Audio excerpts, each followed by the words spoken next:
खामोशी जो डर बन गई।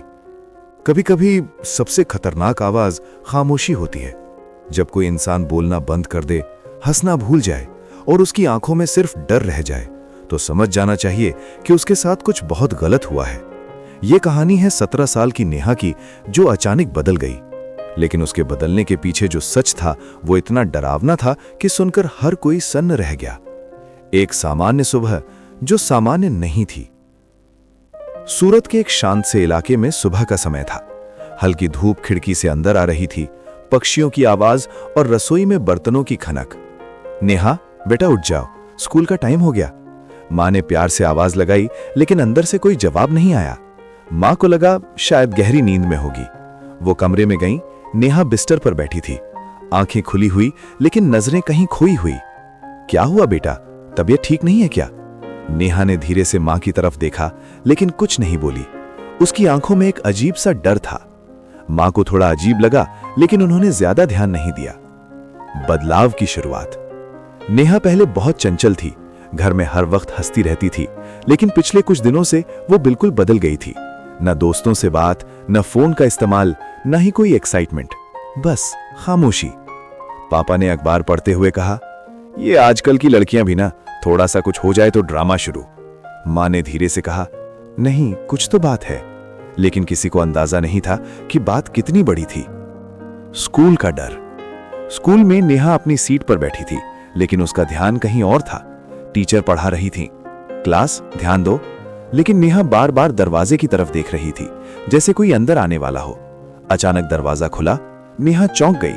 उसका दिल तेजी से धड़कने लगा, लेकिन अंदर सिर्फ पियोन आया था। पूरी क्लास हंस पड़ी। क्या हुआ नेहा, भूत देखा क्या? लेकिन नेहा के लिए यह मजाक नहीं था। दोस्त भी दूर होने लगे। लंच ब्रेक में पूजा, जो उसकी बेस्ट फ्रेंड थी, उसके पास आई। तू ठीक है ना? पिछले कुछ दिनों से बहुत अजीब बिहेव कर रही है। नेहा ने धीरे से कहा, वो मुझे देख रहा है। पूजा घबरा गई। कौन? नेहा ने इधर उधर देखा और फिर चुप हो गई। नेहा क्लियरली बताना। लेकिन नेहा उठकर चली गई। अब पूजा भी डरने लगी थी। पहला बड़ा संकेत। उस दिन शाम को नेहा अपने कमरे में अकेली थी। वो अपनी डायरी लिख रही थी। उसके हाथ कांप रहे थे। उसने लिखा, वो फिर से आया था। वो मुझे कहीं भी अकेला नहीं छोड़ता। अगर मैंने किसी को बताया तो वो सबको मार देगा। ये सिर्फ शब्द नहीं थे, ये एक चीख थी जो किसी को सुनाई नहीं दे रही थी। डर का साया गहराता गया। रात को सब सो चुके थे, लेकिन नेहा की आंखों में नींद नहीं थी। अचानक उसे खिड़की पर किसी की परछाई दिखी। वो डर के मारे जम गई। धीरे धीरे वो परछाई हिली और फिर गायब हो गई। नेहा जोर से चिल्लाई, मां! मां दौड़कर आई। क्या हुआ? नेहा कांप रही थी। वो यहां था। कौन? लेकिन नेहा फिर चुप हो गई। परिवार की चिंता बढ़ती है। अब बात गंभीर हो चुकी थी। मां ने पापा से कहा, हमें इसे डॉक्टर के पास ले जाना चाहिए। पापा बोले, यह सब दिमाग का वहम है।